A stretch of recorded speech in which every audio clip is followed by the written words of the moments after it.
Okay, folks, welcome back to our little friendly auditorium here as we continue our skyscrapers program for this afternoon.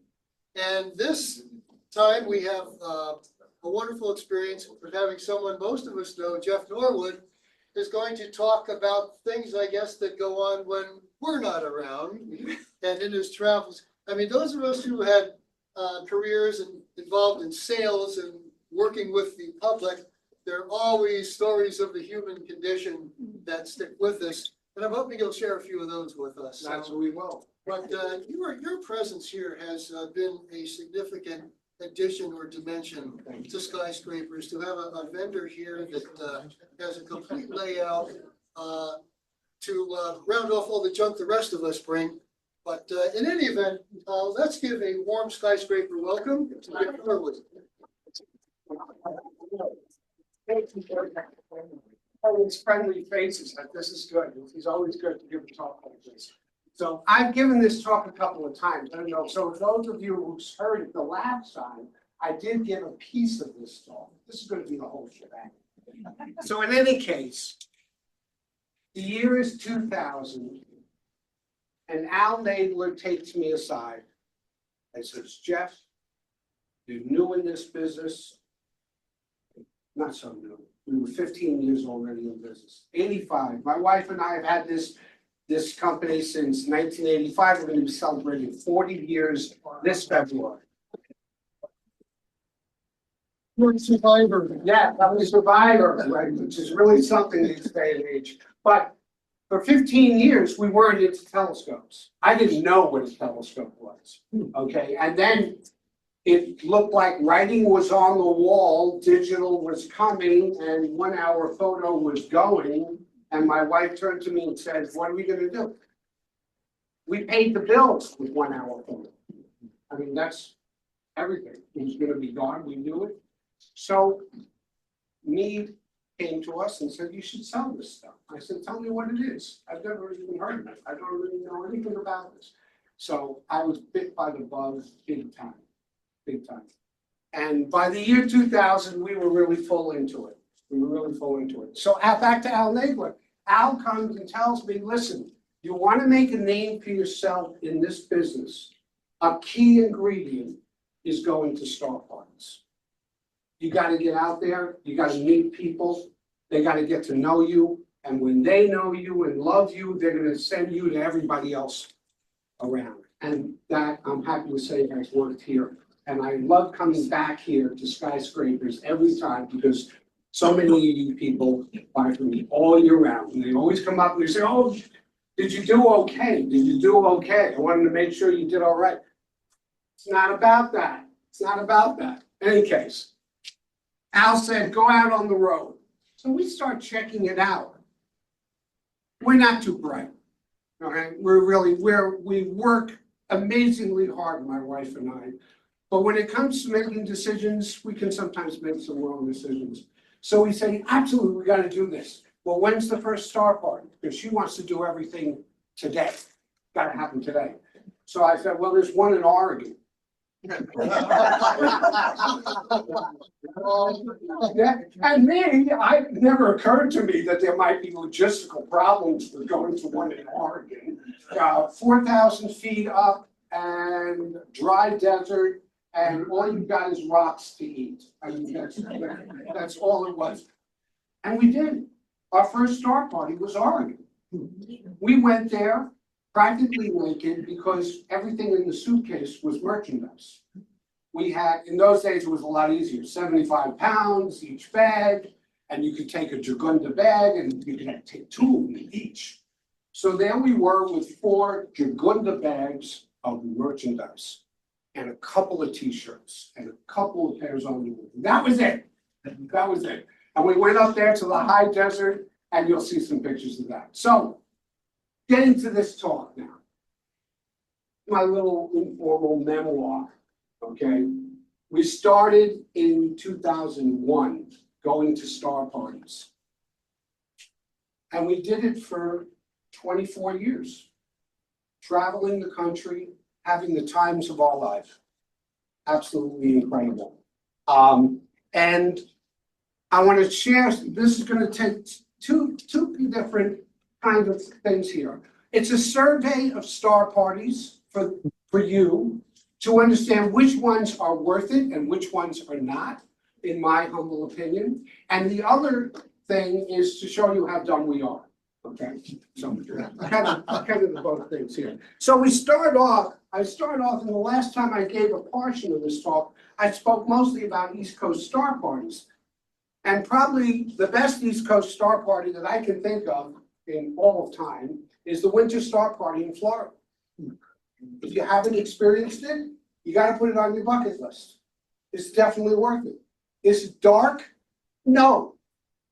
It's a Bortle 3. Okay, it's not dark. What did you expect? You got Key West, you got Miami, the glow is all over the place, okay? But the air quality, the transparency is like you've never seen, and you will never see anywhere else in this country. It is so clear. Seeing Saturn at 800 power is normal. Normal, okay? I mean, seeing Omega Centauri, oh my God, at 30 degrees. You know, not at the worst part, 30 degrees, breathtaking. Omega makes M13 and M5 look pathetic. You'll see Omega and you'll never want to stop looking at it. It's just wonderful. And to see it through an 18-inch knob, oh, just awesome, awesome. But Winter Star Party is great for that reason. It's also great because it's in February and you're in the Keys. How does it get better than that? You bring your spouse who doesn't like astronomy and they go have fun. There's plenty of things to do. So this is back in 2015, part of the crew there. And it's on the beach, folks. You're on the beach. Okay? Now, things have happened over the many years, and the resources that were there back in the year 2001 are not like they are today. A lot more porta potties, no electric where it is, okay? So this is it. It's absolutely beautiful, and the water is right there on the left, right there on the left.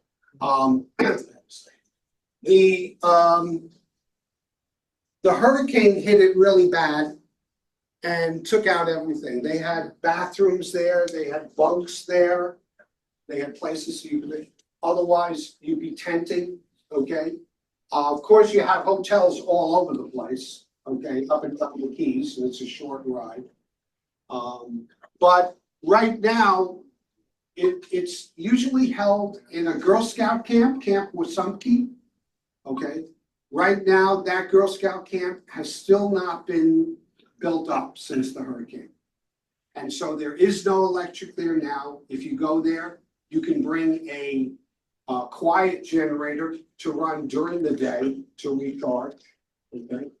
Next to the Girl Scout camp, there's a Boy Scout camp. The Boy Scout camp, yeah, you can go there and you can camp there, all right? They have showers, they have beautiful bathrooms, they've got everything you need. It's a short walk over from the Girl Scout camp to the Boy Scout camp, okay? So although it's not as convenient as it used to be, it still is very, very tolerable, especially compared to other star parties. So this is Mickey, and Mickey makes the best damn fudge brownies you'll ever eat at 3 o'clock in the morning. Absolutely terrific. Mickey, unfortunately, is no longer there as of last year. They just changed food vendors. I haven't been there to tell you how good they are, but in any case, they do have those conveniences, and this is what we would do. Water's right there. We set up our wares in the tent. Okay, I can't tell you how many tents we've gone through with the wind and all that. They also now have usually put up a vendor tent for us to come to. How big's the attendance, Jeff? Attendance there, well, it used to be around 650. It's now down to 300. 300. Yeah, so attendance is way down since the hurricane, of course.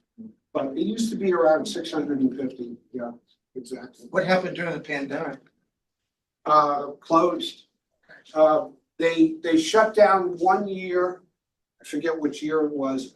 And I have to say, honestly, I don't want to get political here, but there was a whole controversy with the mask wearing. And a lot of people canceled when they said they weren't going to enforce masks. And this was at the height of COVID. So a lot of people said, fine, we're not coming. Yours truly included. I wasn't about to risk my life for a star party, so. But in any case, they never did any mask mandate, and I think that did hurt them inside. Okay, so you can always slog through a little pond at a winter star party, because you never know what the weather's gonna be like. You know, rain can come in like crazy. Okay, but look at that. It's gorgeous.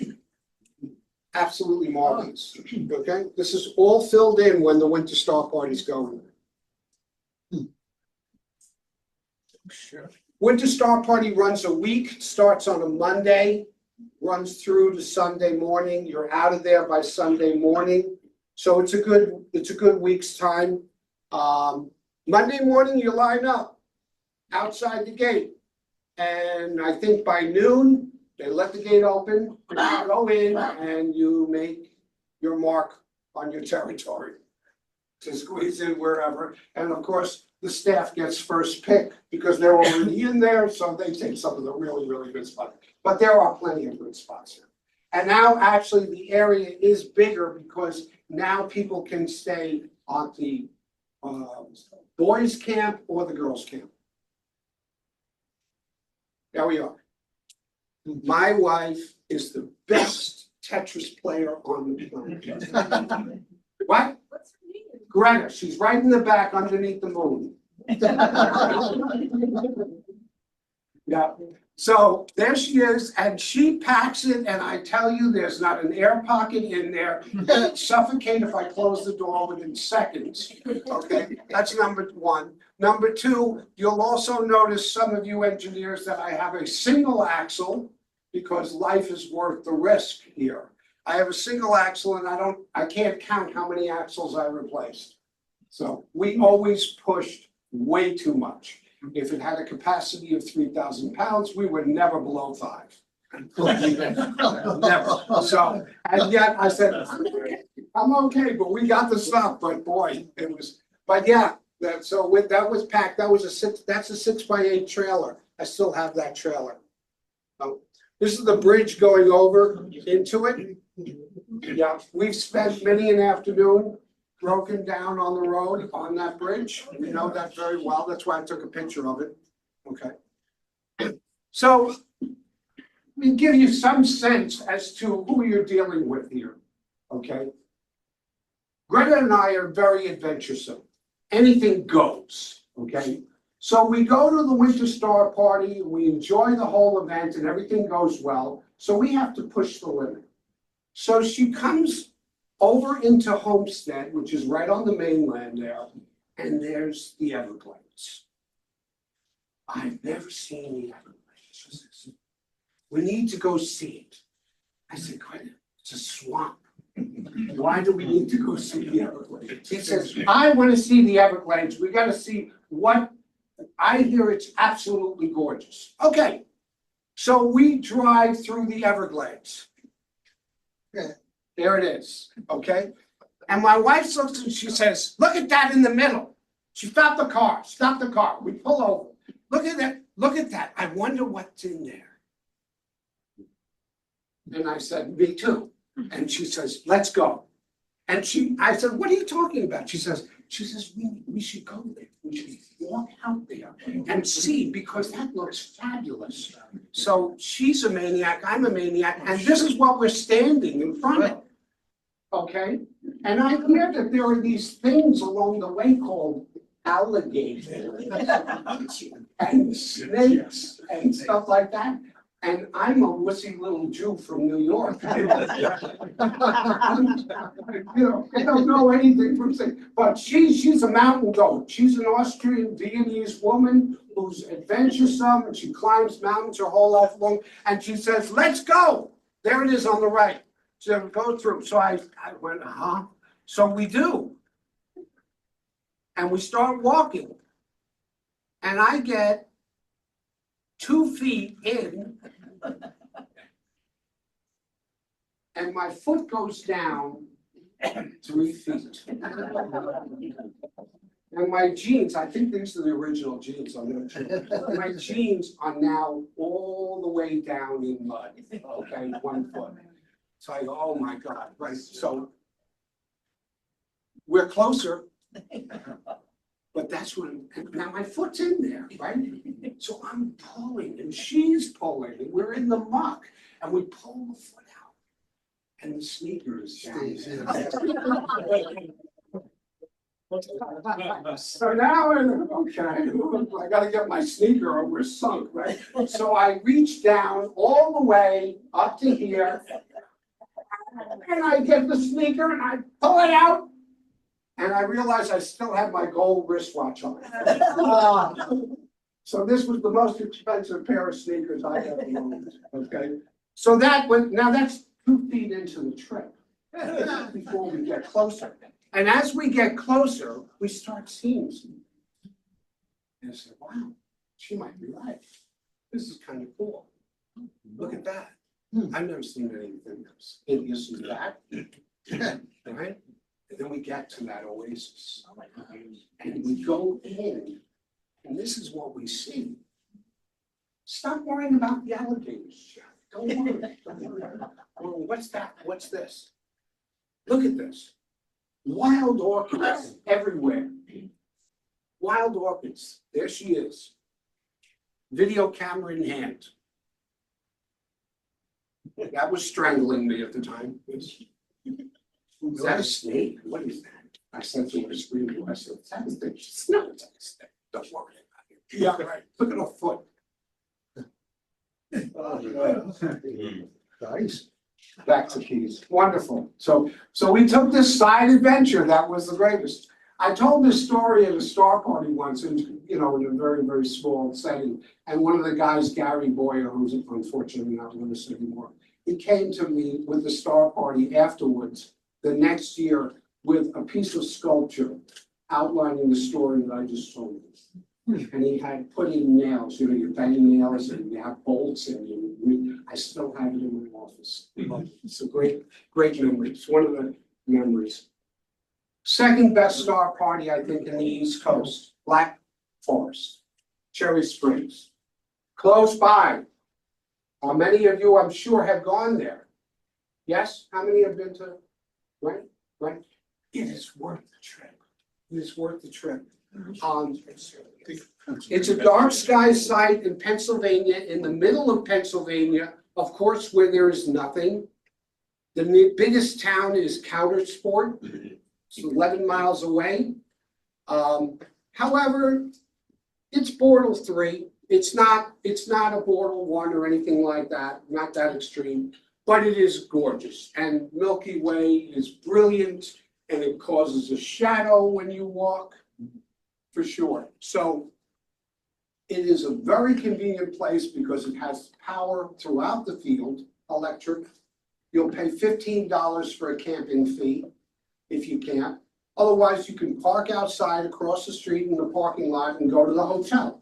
In Countersport, 11 miles away, there are a number of hotels, okay?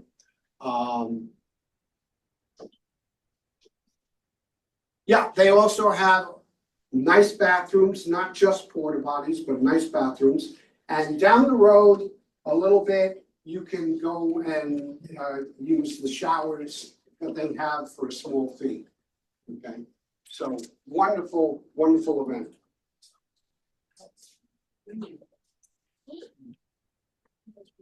Okay. And that's the open field. That's the open field. What time of year is that, Jeff? Or is it? It has twice a year. So there are 2 Pennsylvania clubs that meet there. It's the same exact location. In June, I forget which club is which one. One club does it in June, like early June, the new moon in June. And the other club does it in around this time, September, October. Okay, but it's the exact same event. One is called the Cherry Springs Star Party, the other one is called the Black Forest Star Party. It's the same place. Okay, Black Forest Star Party. So, wonderful place. We usually do attend this one when we can. Okay, so here, Delmarva Stargaze. Anybody know the Delmarva Stargaze? Delaware, right? Okay, Virginia area. It's up. Nobody knows about this star party, and I don't even know about this star party. So what is it doing in this talk? Well, it was kind of a unique adventure. We went to the Delmarva Star Party. I knew people there, and there was our luxury rig, by the way. We're talking 2002, okay? We slept in the car, and we had our little canopy, and thank God we had it because we got there and no one is there. Nobody. There was a couple of horses in the other field. And she and I are there, what's going on? Well, you got here a day early, probably, okay. We'll wait for the people to arrive. So we got there on Thursday. The event technically was starting Friday. So I said to Greta, fine, open the wine, let's just relax and just kind of enjoy ourselves. So we set up the rig and there she is, boots and all. We're standing in water inside that thing, okay? And there is Susie, that is not Emily, if you met Emily outside, okay? They're both black poodles. This was the original dog. And she traveled with us for 10 years, 15 years, I guess. Okay, she traveled everywhere. But look, isn't that gorgeous? I don't know what I was eating that night. Who cared? We had a great time. We had wine and we were camping out and it is pouring outside. And while we're in there, absolutely pouring, there's the bottle, okay, there's the water, there's the mud, okay, and this woman is still smiling. I married the right woman. She's crazy what she has put up with. There's the horse farm, and so good riddance to Delmarva. We're out of here because nobody ever showed up. No one showed up. I'm not kidding. Nobody. One person showed up to. I think to pick something up. We were there until, I don't know, Saturday morning we left. We were there for 2 or 3 days. We were the only ones there. And at one point, the rain was so torrential, the ranger came over, back on our window and said, are you sure you want to stay here? It's okay by me. I said, yeah, we're gonna wait till tomorrow morning. So somebody showed up tomorrow morning and said, oh no, we canceled it like 2 days ago. No. Delmarva. So we never went back to Delmarva. Now here, this is the most fun star party in the world. And it's in Coinjock, North Carolina. And it's fun because the skies aren't gray. The wine is flowing, the food is terrific, and the company is the best. The people are wonderful, okay? This is at a campground, a fully lit, spot-lit campground in Coinjock, okay? However, they have these nice cypress, big trees, and we stargaze in the trees. So when you go out of the trees and you look up, you see nothing. When you go in the trees, there's the Milky Way. And it's like, wow, these trees are so big, they block everything. And you're in the middle of this campground, okay? So here's the crew, and the man in the middle there with his arm around the woman, that's not his wife, but that's okay, is Kent. Kent Blackwell is one of the sweetest guys you'll ever meet in your life. If you ever have a chance to meet Kent, tell him I said hello. We are close friends after many times going there. And if things get a little boring, Kent gets on his head when he entertains people. It's his star party. He runs it, he pays for it, he supplies it. It's unbelievable. He never stops. And everybody comes, and you're on a peninsula, so the wind is whipping, and thank God again for the trees. but we had such a good time there every time. And the stargazing was good. It was good. It was good enough. You see, we're among the trees. Okay. But it was just wonderful. On Friday night, everybody brought a dish. Everybody brought food. And when I first called Ken, this, again, early, we're looking for star parties to go to. We were avid about getting to as many star parties as possible. I said to Ken, I said, I hear you have a star party in Coin Job. He goes, how did you hear about it? And I said, well, I looked it up on the internet and we'd like to come as a vendor. Are you kidding me?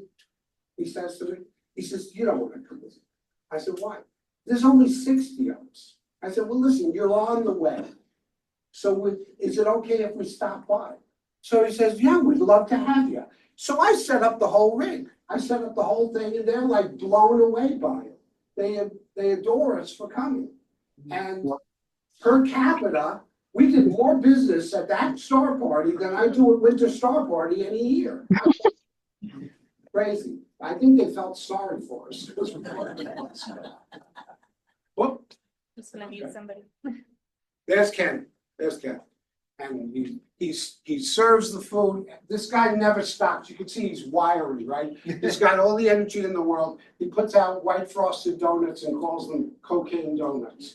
So it's great fun. And then everybody gets online. We have barbecues every night. It's a party. It's a true party. It's wonderful. Now, they're no longer where they were because the campground was sold, but they found a new place to go to. I think it's would I have it in my notes? No, I don't have it in my notes. Okay. So in any case, so now we're off to a new star party. This is many years later. Okay. We're going to the Stanton River Star Party, which is still being done today in Virginia. It's on the bottom of Virginia, Virginia's bottom right in the middle. It's an excellent star party. Good bunch of people. These people looked for this spot for a couple of years. They were part of the Mid-Atlantic Star Party. Okay, so it was in the area. Okay, so this is in Scottsburg, Virginia, and it's a very good one to come to. But we still got our rig. This is a couple of years later. We're still sleeping in the car and doing this whole thing. So we pull it in an RV park, and we set up like a bunch of gypsies. It was a wonderful park. The beach was right there. We could go, yeah, I think I got a picture of it. But it was like everybody's looking at us like we're a bunch of white trash who moved into the neighborhood, right? Because you got all these other rigs, big rigs and everything. And at this RV place, I see an RV for sale, a trailer. Wow, let's take a look at that. It was pristine. It was really good. It was not young, it was there. But this guy had taken care of every little hole everywhere on it. It was beautiful. And I had no idea how much these things go for. So I said to him, I said, how much are you asking for this? After looking at it, I said, this is really nice.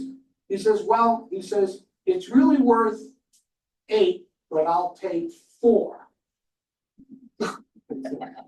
Where's the decimal? What are you talking about? Well, he's talking 4,000. I thought he was talking 40,000. I don't know what these things go for. So I bought it without thinking that my little Chevette is not going to pull. That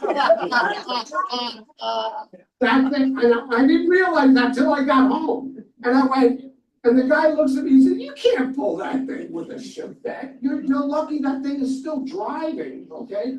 It's lucky we were pulling it, by the way, with that trailer loaded, okay? That Chevette died in 6 years. The transmission was gone. My wife was alone in Colorado on the top of the Rockies when the transmission went. Alone with the dog. Oh. I was flying in to meet her. What a woman. Anyway, we bought this, we figured, now I got home and I had to buy a $16,000 truck. So I could now, so that was a $20,000 expenditure I wasn't expecting to make. I figured, wow, $4,000 if we got an RV. Duh.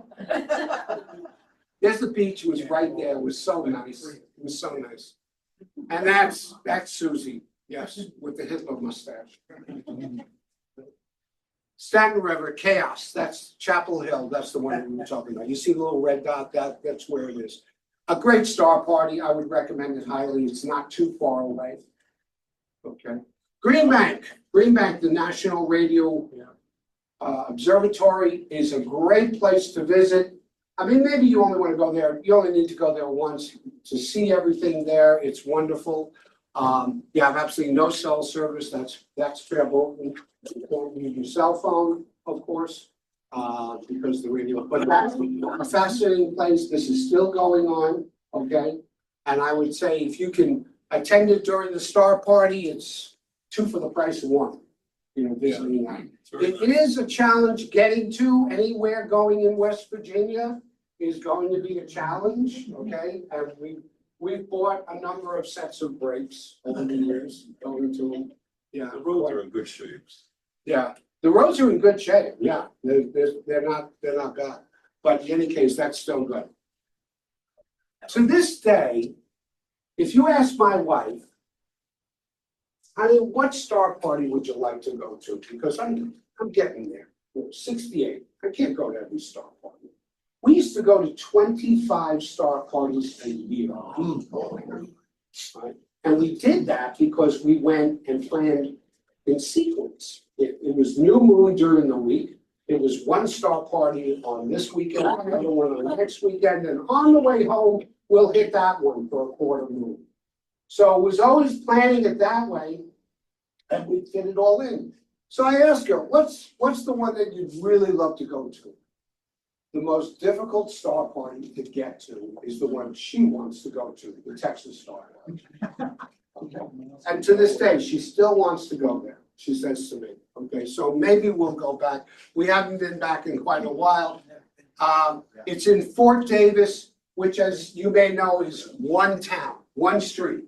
That's it. Then there's, some houses around the area, but there's 1 street, and that's typical for traveling. And you got the Hotel Olympia. You have 2, 3 hotels to choose from in there, which is a lot. I mean, this is the center of town you're looking at. This is the busiest spot in town, okay? Great place for breakfast on the right. The Hotel Olympia is the nicest hotel they have. You have a supermarket, you have a gas station, and you have a laundromat. That's it. And this is right up the road from McDonald Observatory. So this is a major site to see, okay? Butterfield Cottages, my favorite hotel, my wife and I staying at, but this is typically Fort Davis. Absolutely wonderful. Again, we got to see places we would never go to. I mean, who the heck goes to Valentine, Nebraska? Why would you do that, right? Well, it was wonderful. That's McDonald Observatory. Fort Davis, they have a reconstruction of the fort. It's a nice tour to go through. And this is the whole thing. It's a sprawling dude ranch, the Prude Ranch. And there's the entrance to it, goes in. Texas Star Party, also 1 week long. Lasts for a whole week. This is a very early picture of the star. This was the entire star party. Now it grew up to about, 1,100 people. Yeah, at its height. Not now. Every star party event is that. You guys have been consistent. Every time I come, I see this been a community, but not with most. Here's in 2001, it had grown to that. I think that other picture was done in the 80s. They have a pool, indoor pool. Nobody goes in it. The skies are excellent. Did you? She's the one person who was in. I never see it. I shouldn't say that. I saw people, with their towels and all that. But great, 3 fields, but and absolutely incredible skies. You're at Portal 1. Wow. Texas Star Party, one of the darkest skies in the country, one of them. But here's the problem, dirt. And ants. Ants. Where there's dirt, there's ants, right? Yeah. This stuff is fine, fine dirt. By the time the star party is over, you will not be able to tell that that is a blue tar. No way. I mean, it is filthy. We, at one point, we were usually in a vendor lodge, wonderful, air conditioning, nice, I'll show you a picture, great. But then they put us outside. The first year we put it outside, we came back and my crew had to open up every box and every eyepiece and clean them. It got everywhere. So that's the warning to you, okay? Yes, Those are dust devils. yes, my dust devil story is coming, yes, but it's not with the Texas Star Party. They have cabins that you could rent. They have RV hookups that you can hook up to, so you do have partial, no sewage, but water and heat and electric. Okay, and there you are, there's another field, and Celestron would set up right outside there. This is the vendor lodge inside. We had air conditioning, we were the only place that had air conditioning other than the lodge inside. Nice and clean, they locked the doors. You know, $150,000 worth of merchandise, don't worry about it, we got the doors locked, great, okay? But then they decide, no, that's too good for our vendors, and there she is, look at her, beautiful, my wife. So that's one of the first years we went there, you'll notice the sign says the photographic source. So we hadn't even claimed to be an astronomical source yet. Astronomy jewelry, Howie Ladder, Fox Sun, right? And best of friends, and then they stuck us out here. And I said, there's no walls, there's nothing, okay, it's nothing about, there's no walls. And if I have a problem with pilferage, who's gonna take care of that? $150,000, are you gonna get a bond, so forth? So what did they do? They punished me. See that wall?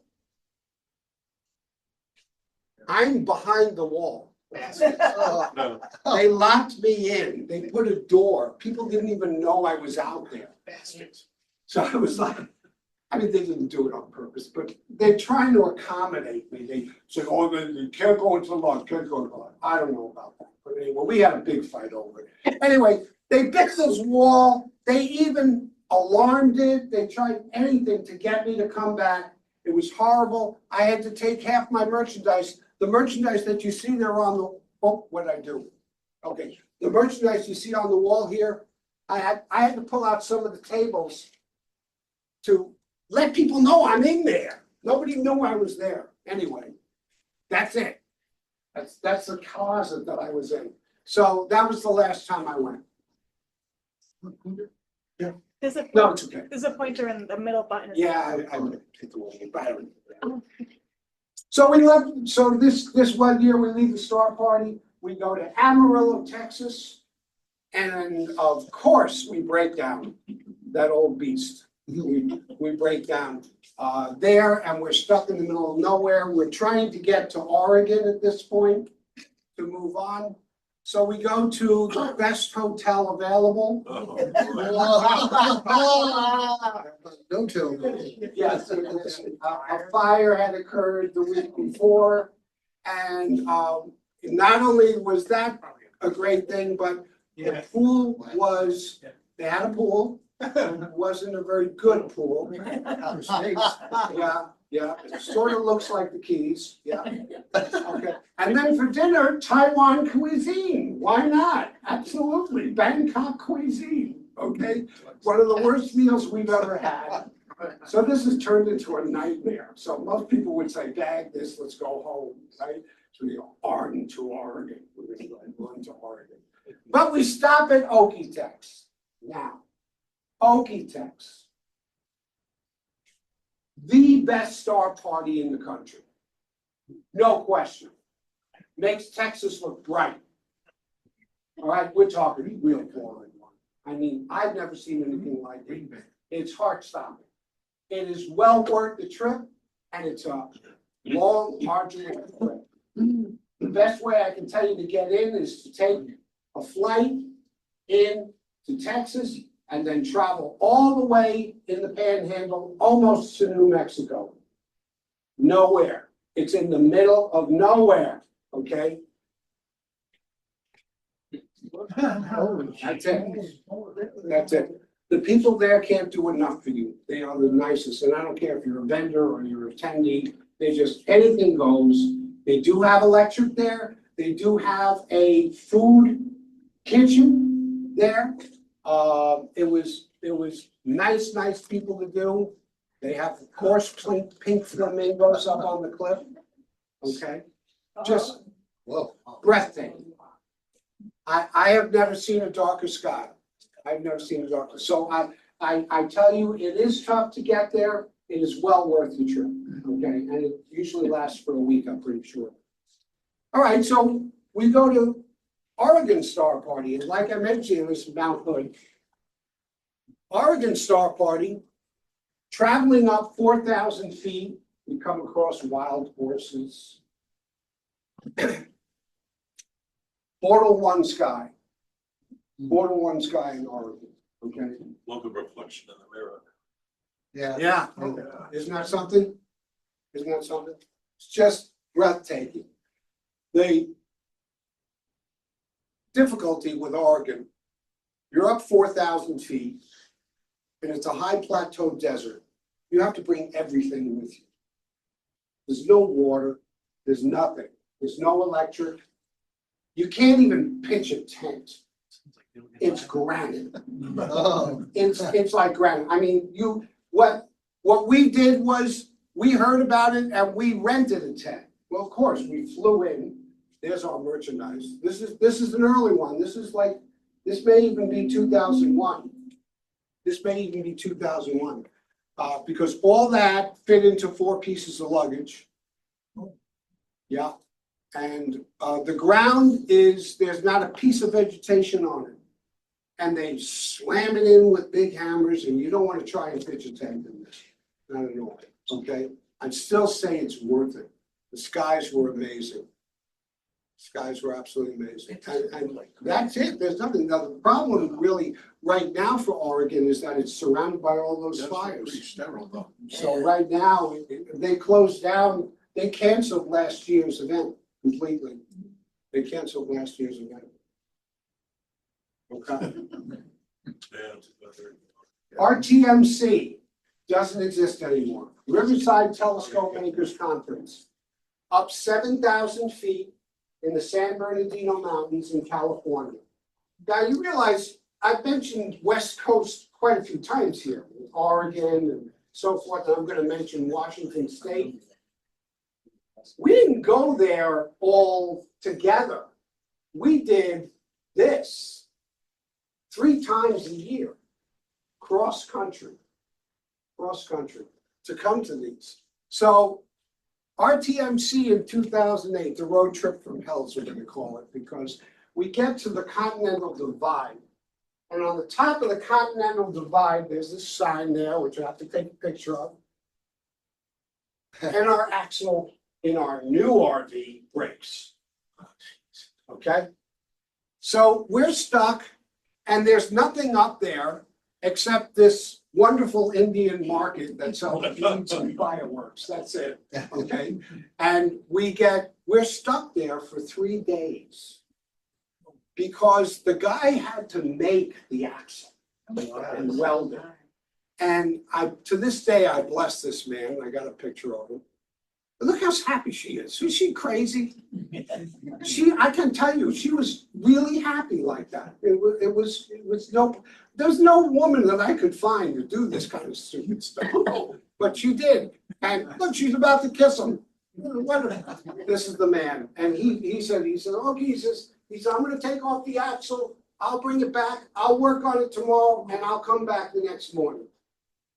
So now we're stuck there for 3 days up on jacks with no way of going anywhere. If this man don't come back, we were screwed. And I looked at Greg and I said, how do we know who he is, where he is, what he is?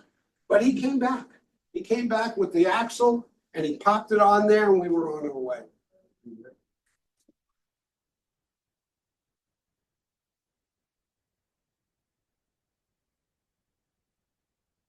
Riverside, this is going up San Bernardino. Lake, mountain country, absolutely beautiful. And there we are, we set up. Now, Riverside was a big event, but at 7,000 feet, anything can happen.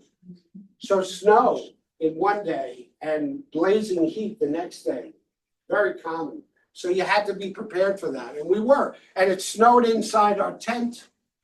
And as you can see, we brought a heck of a lot of stuff. The minute we got the RV, we had a truck that could carry all this stuff. We brought a lot more stuff with us. And there's Susie. It was in between all these trees. Vendors were spread out all over the place in between the trees. And then they had, you may recall, Pasadena show. They did the Pasadena show, and the Pasadena show failed miserably. And Riverside never came back, just never came back. So this was one of the last. And this was the main arena for the event. It was a good event. Now up to Washington. When we went to Riverside, we would oftentimes go up to Washington. Table Mountain Star Party was what it was called. And it was originally named after the original place that they had it. But it was now changed to the Washington State Star Party. And it still is going on now. The original place for this was tiny. It was like Middle Village, Queens. Everybody's right next to each other. The skies were great. And you were up pretty high, about 3,000 feet. And this is on the way back home. And we hit New Salem. Well, how can we not stop and see the Holstein cow? The largest cow in the world. Look at the kids underneath it. And there he is on this mountain. Now, we went to a store right next to that cow, and how are you not gonna buy a souvenir? Because where are you gonna get a souvenir like this from? So we have Salem Sioux cow things in our house. And Greta sees this longhorn monster, and she jumps out of the car and she starts snapping pictures. And then he takes notice. And I'm screaming, get back in the car, get back in the car. And she's all right. And she's like, no problem, except he starts coming at us. The crossbones on the side. Yeah. That's a real warning. He starts coming at us, and she said to me, she says, oh, get the picture with the video camera. Get the picture with the video camera. No, not just through the window. Sit on the windowsill and hold the camera outside, and I'll drive right past her. And I say, okay, right? So I sit on the windowsill, I got the video camera like this. This monster is coming at us, and she's driving like hell. Are you getting it? Are you getting it? I'm doing this. And she grabs my buckle and she's holding me so I don't fall out of the car. I have a video. I have this all on video. Yeah, exactly. He came that close to my jewels. Yeah, I'm telling you, he wasn't messing around. Yeah. And then we get up to Table Mountain, and Table Mountain is really great. We had a good time there. Beautiful skies. That's part of Table Mountain. It's got some tree which blocks a lot of the border. Table Mountain is one of the best star parties in the country for enriching kids. They had a program that was so vital and so wonderful. I've never seen anything like it. They had an entire crew of people that just involved themselves with the kids. So many families came to this for this reason, and I really was very heartened by it, because we talk about how we're aging and the hobby is aging and so forth, and this is what we need to do. And so kudos to them. I mean, everybody was dressed as a different constellation, as you can see. It was great. It was active. You always saw a little, Cassiopeia the Queen running off after Leo the Lion and stuff like that. They made all sorts of games with it. It was wonderful. It was wonderful. There we go, the modern picture of the Nebraska Star. They put that on their t-shirt. Put that on their t-shirt. Are we doing, okay. So, Nebraska, Bortle 1, fantastic, fantastic star park, okay? In the middle of nowhere, of course. Valentine, Nebraska, okay? You go to the Nebraska Star Party, you're gonna be set up on the Merritt Reservoir there. No facility whatsoever. This is always the case. The rougher it is, the better half the time, okay? But I will warn you one thing about Nebraska Star Party. Things can change in a heartbeat, weather-wise, and you have to be prepared for it. I found that out my first time going there, okay? We used to set up in front of the store. There was a store down the road from the Star Party. We used to set up tables, and Astro Systems, those of you who know Andy Cunningham, would set up there also. We were only 2 vendors there. And we had all our wares out, all our teleview eyepieces and things like that. And we would sell there while they had their field school, they call it. Then they did their Star Party down the road. Okay. We're standing there shooting the breeze, gorgeous sunny day, the breeze is wonderful, everything's wonderful. And there's a bunch of guys hanging around my table. And all of a sudden, all 3 of them, well, one of them says, holy, he's looking over the reservoir and he turns and he grabs the tablecloth like this. And the other 2 guys grab the tablecloth, don't talk to me at all, and they lift the tablecloth. And everything goes crashing into the middle of the tablecloth. The other guys open up the door, because they all know what's happening, and they throw everything into the restaurant within seconds. Within 30 seconds, we had a torrential blast hurricane come through there like that. And if those guys hadn't done what they did, it would have been gone. Everything of mine would have been gone. It's amazing. So the next morning, there was a rather despondent gentleman sitting in a rocking chair, crying over his 18-inch dock that got lifted up and tossed. Mirror smashed. So people stake things down really good. So I ain't gonna say run off to there, run off to Okie House, it's a lot safer. But it's a great start party, but it can be rather dangerous, it can be rather dangerous. But we were very surprised because we never knew how much we would learn to love prairie grass. It's beautiful country. It's not rocky mountains, it's not, big majestic things, it's just rolling hills, just absolute beautiful country. And that's the Merritt Reservoir, and that's where you set up on these rolling hills. So between Nebraska and Table Mountain, which is where we were going on this particular trip, we stopped in the Badlands. And it's a whole different world, and it's wonderful. South Dakota. Yeah, South Dakota. We stopped there. Ooh. And that's my rig. That's your- Oh, please. That's my rig. Yeah. Wow. So that's a Ford F-350 extended cab that I had bought for that original RV for 16 grand. And what's behind it is our relatively new RV. Oh. So we were driving down I-90 and my front right tire blew. And by the way, she's the driver. She's my trucker babe. Okay. She's done all the driving. I do very little driving. I do the navigating and she does all the driving. So the tire blows and the car is, and she's trying to get it straightened. And the car's doing this. Yeah.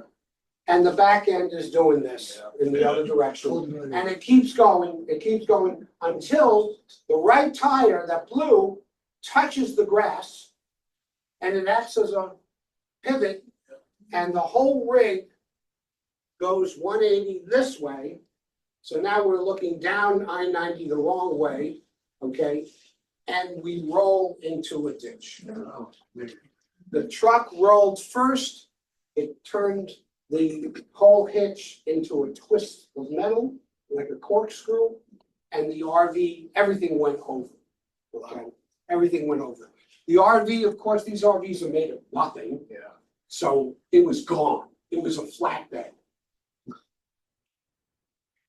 The car is upside down. She and I are in the front seat and we can't even see because of all the dirt that's going.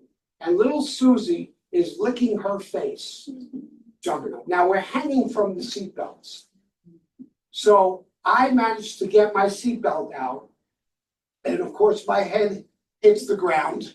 So now I'm upside down and I turn around. The funniest story though is he is hanging there and he's putting his foot against the. I was just about to get to. So I put my foot up against the window to kind of get myself oriented and I hear the window cracking. And I say, oh shit, I don't want to break the window. I actually said it. It wasn't in the head. I actually said it. And I'm going, are you talking about the car is upside down? They're not meant to be driven that way. So forget it. So, yeah, so I said, all right, the hell with it, right? So I turned myself away. I try to get her out of the seat. We can't do it. By the time all this happens, it's a few seconds, okay? There are 2 cops, truckers, patrol, highway patrol, they're all over the place. I don't know where they came from. We're in the middle of Montana. We're in Montana, okay? We're not even near Billings. We're like 2 hours away from Billings. We're in the middle of nowhere. And all of a sudden, all these people are there within 30 seconds. And they're cutting Greta out of the car. Fantastic. Well, that's one trip that we did turn in. Were you guys injured at all? No, not a thing, not a thing. Wow. We weren't injured at all, thank God. I'm gonna show you a couple of other, Oh my Oh God. my God, it's great. yeah, everything was ruined. Everything, I love that truck. Just remember, nothing was broken. Don't step on my lines, here, wait. There's the RV, absolutely useless. All these guys were there within minutes. Okay, so they had to get the stuff off the road. They had to get me upside down, turned right side up. Look at that hitch, how it's twisted. It's literally twisted. It's still connected. It's still connected. Okay, hit everything down. But I want to show you this picture. Little buffalo. I want you to notice that there are no windows now. The windows are gone, and we had side windows. Look at that Tetris packing. Not a single thing came out of that truck. Nothing on the ground. Saved your life. My underwear was all over I-90. That in the RV, I was picking my clothes and everything out of it for hours and hours. But look at that packing, that's her. That's her. We had 3 coffee mugs that we sold, that we used to sell. 3 coffee mugs broken, that's it. That's it, that's all. It was amazing, I was really amazed. So now we got to get go. all your inventory back. Oh, well, she went to Billings, Montana with a policeman. I stayed back and picked my underwear out of the trees. Okay, this is what we were left with here. And then she came back with a U-Haul and we packed everything. We took everything out of the car, packed everything in there, all of our belongings, and drove home from there. We drove to a motel and remember the couple there? And I made a sale of a 20 by 80. I took it out of them. I said, listen, I had to do $20,000. At least I could do 200. Yeah, So. but the guy said were you in that accident down the road? They saw- And we said, yes, he says, I need binoculars. Did it cost you money to dispose of all the wreck and everything? No, well, I guess they charge the insurance company, I'm sure, nobody does this for nothing. So I guess and everything, of course, was paid for, I mean, you know, we got a new RV and we got, you know, they just folded it all up and then all our personal stuff, we had to go through all of that. It was unbelievable, Oh. yeah. So, What happened to skyscraper? You're a lunatic. Where's AstroAssembly on that? yeah. So, I mean, the only thing I want to tell you is I've been blessed, my wife and I have both been blessed. We've had a career with so many pleasures in meeting people like you and people all across the country. And we may not be the biggest vendor out there, I don't care about that. We've made a living out of it. We've had joy, we've had sadness from it. And we wouldn't trade it for the world. And I thank you for the many, many years of business you've given us.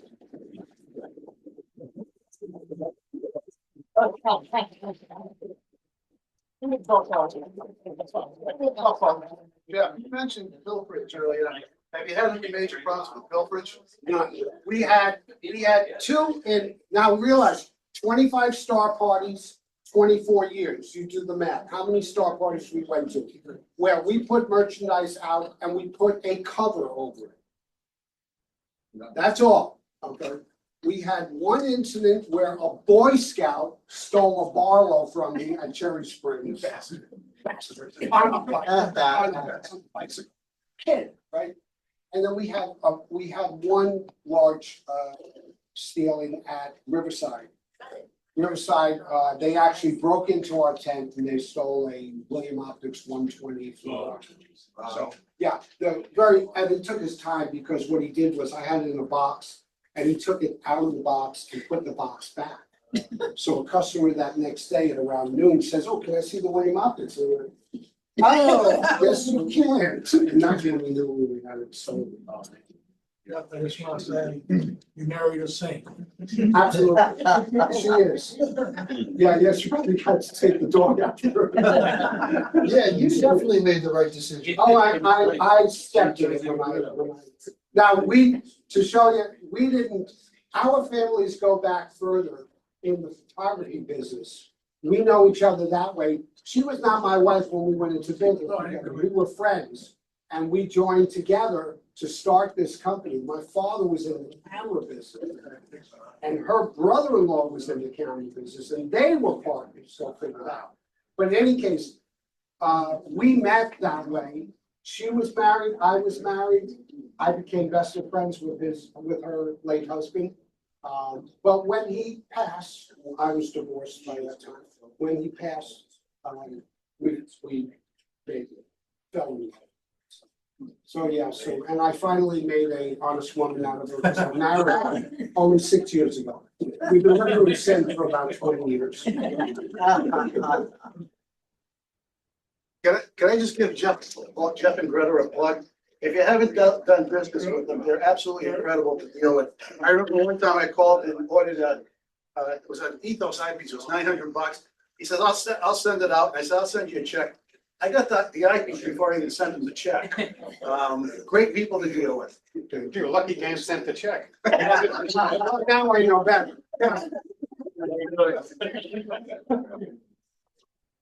I have only ever been to Stellafane and Luna Hill. All of your travels and all these big star parties have frequently found bright car lights at night for people with bright lights to be a continual annoyance? Or is that generally under control in the places you've gone? Every place I've gone to, it's been very much under control. It wasn't that way 10 years ago. There was more of an issue, particularly with Cherry Springs. But Cherry Springs has done an enormous amount to fix that problem because they do have a road that is used quite often. The problem was it was just some trees there blocking the light. Everyone complained about it for a number of years. But they slowly did some things. They built a huge berm, number one. Number two, they put up a large fence. Now, there is no issue with it at Cherry Springs. And that's the only one I can think of that had that kind of an issue. People on the premises who are attending the star parties have not been much of a problem as far as all these lights. Yeah, 20 years ago, there was a lot of learning to be done, and there was a lot of enforcement. Today, I think people know the score, and they don't try. And if they do, boy, it's almost like a lynching. Guys screaming, you know, because some poor guy is trying to close up his dome light, you know, because he opened the door. He didn't exactly turn on his headlights. So I think some of us are becoming a little bit intolerant. I mean, like, give the guy a break, you know, he's got to get his bottle of water or something. So, but in any case, no, I don't see it as a problem at all. Thank you. Yeah. Thank you, Jeff.